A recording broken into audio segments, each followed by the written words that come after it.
اس کے بعد ایک سوال یہ کیا جا رہا ہے کہ آج کل مسلمان بچے ایسے ہیئر کٹس کرتے ہیں کہ جس میں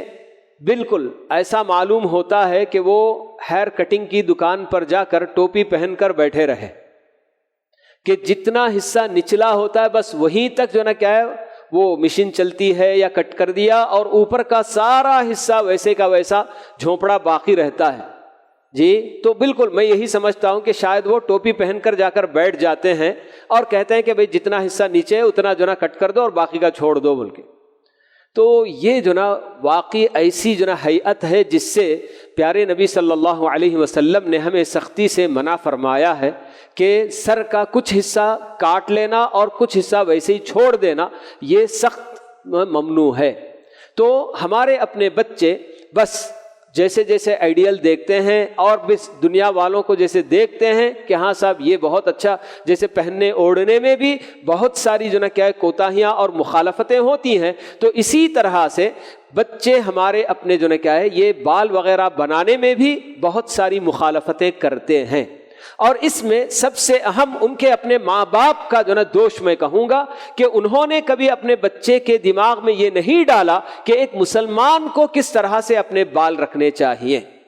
تو یہ بچے سے کہیں زیادہ ماں باپ کا اس میں دوش ہوتا ہے کہ ماں باپ کو اپنے بچوں کو سکھانا چاہیے کہ بھئی ہم مسلمان ہیں اور ایک مسلمان کو کیسے رہنا ہے، اسے کیسے پہننا اوڑھنا ہے، کیسے اس کے بال ہونے چاہیے، اس کی کٹنگ کیسے اس کو کرنی چاہیے، یہ ساری باتیں جب وہ خود ایسے ہوں ماں باپ کے اس طرح کی کٹنگ وغیرہ کو وہ خواہش کی نگاہوں سے دیکھتے ہیں اور بڑے خوش ہوتے ہیں اپنے بچے کو اس طرح سے کٹنگ کر کے آیا تو واہ کیا بہترین کٹنگ کر کے آیا، تو ایسے ماں باپ کے بارے میں ہم کیا کہہ سکتے ہیں؟ تو یہ ایسی چیز ہے کہ اسلام اور دین سے جن کے دلوں میں محبت ہوتی ہے وہ ضرور خود بھی اس طرح کے کاموں سے بچتے ہیں، اپنے بچوں کو بھی بچاتے ہیں، اور اپنے ہی جان پہچان کے محلے کے بچوں کو بھی جب دیکھتے ہیں تو ان کے دل میں بھی ایک بات آتی ہے ارے یہ میرے محلے کا بچہ ہے کیوں اس طرح سے بگڑ رہا ہے، اسے بھی سدھارنے کی کوشش کرتے ہیں۔ تو اس کا تعلق سمجھیے کہ پوری طرح سے دین سے ہماری اپنی کتنی محبت ہے یا دین کے بارے میں ہماری کیا معلومات ہیں، بس یہی ہوتا ہے۔ تو جہاں دین کے بارے میں معلومات زیرو ہوتی ہیں سمجھیے کہ وہاں ایسی بہت ساری چیزیں آپ کو نظر آئیں گی۔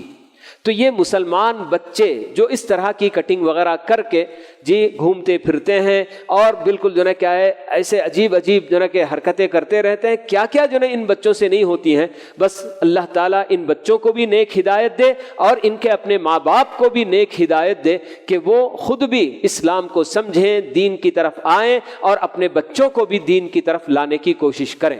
بہرحال اس طرح کا یعنی کہ کٹنگ وغیرہ کرنا، ایسی کٹنگ تو یہ بالکل بھی ناجائز ہے، حرام ہے ہمارے اپنے اسلام میں۔